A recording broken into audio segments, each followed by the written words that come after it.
Hello friends, आज के इस वीडियो में मैं भक्तिन कहानी को लाइन बाय लाइन रीड करूंगी। ये वीडियो आपको एग्जाम्स के टाइम रिवाइज करते समय बहुत हेल्प करेगा। ये वीडियो 2 पार्ट में आएगा। आगे के वीडियो में मैं इस कहानी का समरी और इम्पोर्टेंट क्वेश्चंस का वीडियो भी डालूंगी। भक्तिन महादेवी वर्मा द्वारा रचित कहानी।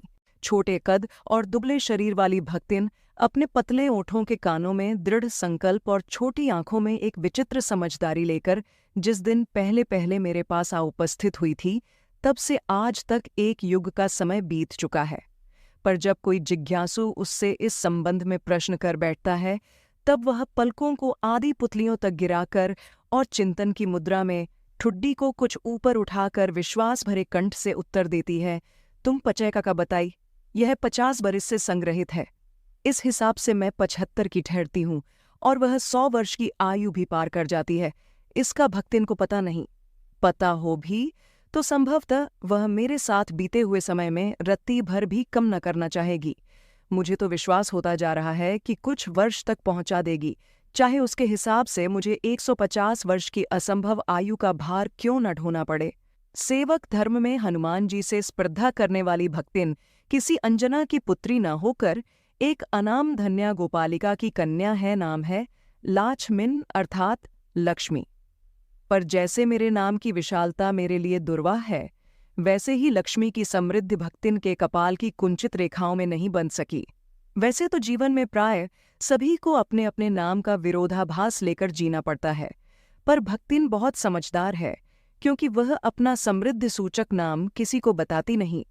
केवल जब नौकर की खोज में आई थी, तब ईमानदारी का परिचय देने के लिए उसने शेष इतिवृत्त के साथ यह भी बता दिया, पर इस प्रार्थना के साथ कि मैं कभी नाम का उपयोग न करूं। उपनाम रखने की प्रतिमा होती तो मैं सबसे पहले उसका प्रयोग अपने ऊपर करती। इस तथ्य को देहातिन क्या जाने। इसी से जब मैंने कंठीमाला देखकर उसका नया नामकरण किया, तब वह भक्तिन जैसे कवित्वहीन नाम को पाकर भी गदगद हो उठी। भक्तिन के जीवन का इतिवृत्त बिना जाने हुए उनके स्वभाव को पूर्णतः क्या अंशत समझना भी कठिन होगा। वह ऐतिहासिक झूंसी में गांव प्रसिद्ध एक अहीर सूरमा की एकलौती बेटी ही नहीं, विमाता की किंवदंती बन जाने वाली ममता की काया में भी पली है।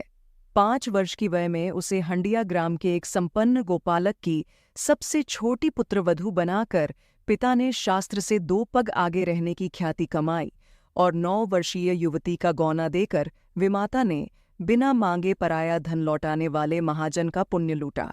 पिता का उस पर अगाध प्रेम होने के कारण स्वभावतः ईर्ष्यालु और संपत्ति की रक्षा में सतर्क विमाता ने उनके मरणांतक रोग का समाचार तब भेजा जब वह मृत्यु की सूचना भी बन चुका था। रोने पीटने के अपशकुन से बचने के लिए सास ने भी उसे कुछ बताया। बहुत दिन से नहर नहीं गई, सो जाकर देख आवे, यही कहकर और पहना ओढ़ाकर सास ने उसे विदा कर दिया। इस अप्रत्याशित अनुग्रह ने उसे पैरों में जो पंख लगा दिए थे, वे गांव की सीमा में पहुंचते ही झड़ गए।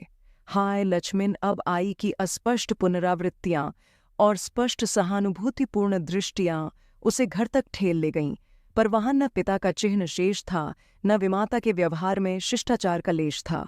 दुअक से शिथिल और अपमान से जलती हुई वह उस घर में पानी भी बिना पिए उल्टे पैरों ससुराल लौट पड़ी। सास को खरी खोटी सुनाकर उसने विमाता पर आया हुआ क्रोध शांत किया और पति के ऊपर गहने फेंक फेंक कर उसने पिता के चिर बिछोह की मर्म व्यथा व्यक्त की।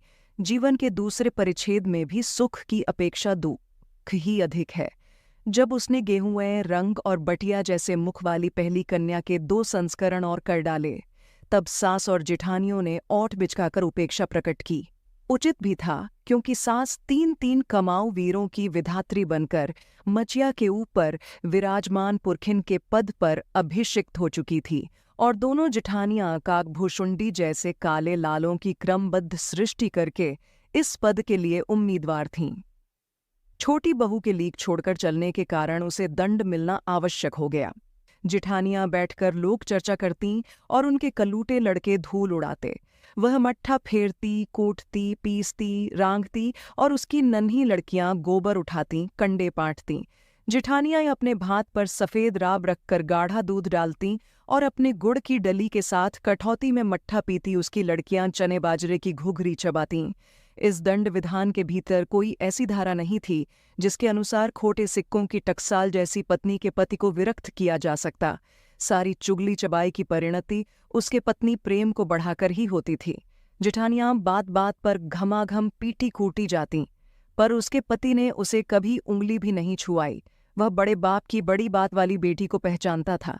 इसके अतिरिक्त परिश्रमी, तेजस्विनी और पति के प्रति रोम रोम से सच्ची पत्नी को वह चाहता भी बहुत रहा होगा, क्योंकि उसके प्रेम के बल पर ही पत्नी ने अलगौजा करके सबको अंगूठा दिखा दिया। काम वही करती थी, इसलिए गाय भैंस, खेत खलिहान, अमराई के पेड़ आदि के संबंध में उसी का ध्यान बहुत बढ़ा चढ़ा था। उसने छांट छांट कर ऊपर से असंतोष की मुद्रा के साथ और भीतर से पुलकित होते हुए जो कुछ लिया वह सबसे अच्छा भी रहा। साथ ही परिश्रमी दंपत्ति के निरंतर प्रयास से उसका सोना बन जाना भी स्वाभाविक हो गया। धूमधाम से बड़ी लड़की का विवाह करने के उपरांत पति ने घरौंदे से खेलती हुई 2 कन्याओं और कच्ची गृहस्थी का भार 29 वर्ष की पत्नी पर छोड़कर संसार से विदा ली। जब वह मरा तब उसकी अवस्था 36 वर्ष से कुछ ही अधिक रही होगी, पर पत्नी उसे आज बूढ़ू कहकर स्मरण करती है। भक्तिन सोचती है कि जब वह बूढ़ी हो गई तब क्या परमात्मा के यहाँ वे भी न बूढ़ा गए होंगे। उन्हें बूढ़ू न कहना उनका घोर अपमान है। हाँ, तो भक्तिन के हरे भरे खेत, मोटी ताजी गाय भैंस और फलों से लदे पेड़ देखकर जेठ जिठौतों के मुंह में पानी भर आना स्वाभाविक था। इन सब की प्राप्ति तो तभी संभव थी जब भैयाहू दूसरा घर कर लेती, पर जन्म से खोटी भक्तिन इनके चकमे में आई ही नहीं। उसने क्रोध से पांव पटक पटक कर आंगन को कंपायमान करते हुए कहा, हम कुकुरी बिलारी न होई, हमारा मन पुसाई तो हम दूसरे के जाब नाही, तो तुम्हारा पचय के छाती पर हो रहा भूंजब और राज करब, समझे रहो। उसने ससुर, अजिया ससुर और जाने की पीढ़ियों के ससुरगणों की उपार्जित जगह जमीन में से सुई की नोक के बराबर भी देने की उदारता नहीं दिखाई। इसके अतिरिक्त गुरु से कान फूंकवा, कंठी बांध पति के नाम पर घी से चिकने केशों को समर्पित कर अपने कभी न टलने की घोषणा कर दी। भविष्य में भी समर्पित सुरक्षित रखने के लिए उसने छोटी लड़कियों के हाथ पीले कर उन्हें ससुराल पहुंचाया और पति के चुने बड़े दामाद को घर जमाई बनाकर रखा। इस प्रकार उसके जीवन का तीसरा परिच्छेद आरंभ हुआ। भक्तिन का दुर्भाग्य कि उससे कम हठी नहीं था। इसी से किशोरी से युवती होते ही बड़ी लड़की भी विधवा हो गई। भैयाहू से पार न पा सकने वाले जेठों और काकी को परास्त करने के लिए कटिबद्ध जिठौतों ने आशा की एक किरण देख पाई। विधवा बहिन के गठबंधन के लिए बड़ा जिठौत अपने तीतर लड़ाने वाले साले को बुला लाया, क्योंकि उसका हो जाने पर सब कुछ उन्हीं के अधिकार में रहता है।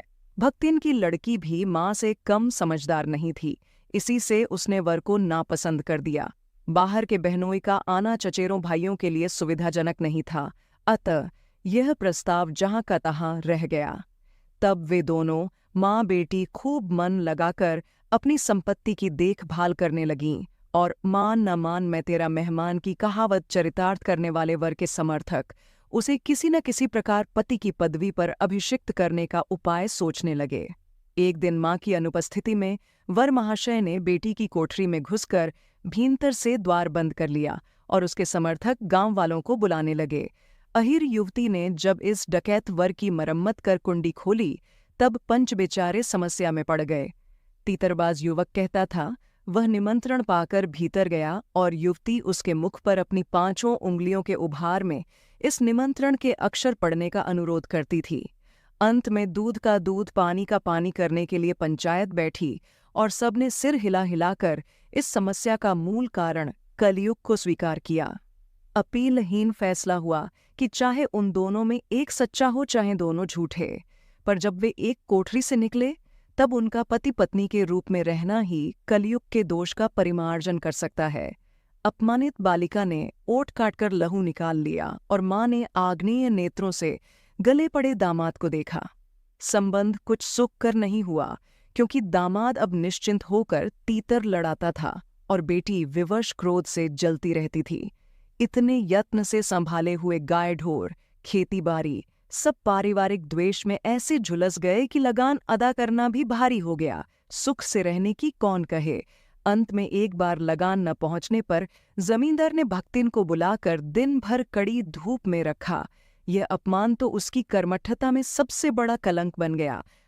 दूसरे ही दिन भक्तिन कमाई के विचार से शहर आ पहुंची। घुटी हुई चांद को मोटी मैली धोती से ढांके और मानो सब प्रकार की आहट सुनने के लिए एक कान कपड़े से बाहर निकाले हुए भक्तिन जब मेरे यहाँ सेवक धर्म में दीक्षित हुई, तब उसके जीवन के चौथे और संभवत अंतिम परिच्छेद का जो अर्थ हुआ, इसकी इति अभी दूर है। भक्तिन की वेशभूषा में गृहस्थ और बैरागी का सम्मिश्रण देखकर मैंने शंका से प्रश्न किया, क्या तुम खाना बनाना जानती हो? उत्तर में उसने ऊपर से होठ को सिकोड़े और नीचे के अधर को कुछ बढ़ाकर आश्वासन की मुद्रा के साथ कहा, ई कुन बड़ी बात आए। रोटी बनाए जानित है, दाल रांध लेइत है, साग भाजी छऊक सकित है और बाकी का रहा। इस वीडियो में हम यहाँ तक ही करेंगे, दूसरा पार्ट जल्दी ही आएगा। फिर हम इस चैप्टर का समरी और इम्पॉर्टेंट क्वेश्चंस भी करेंगे, तो हमारे चैनल को ज़रूर सब्सक्राइब कर लें। जय हिंद, वंदे मातरम।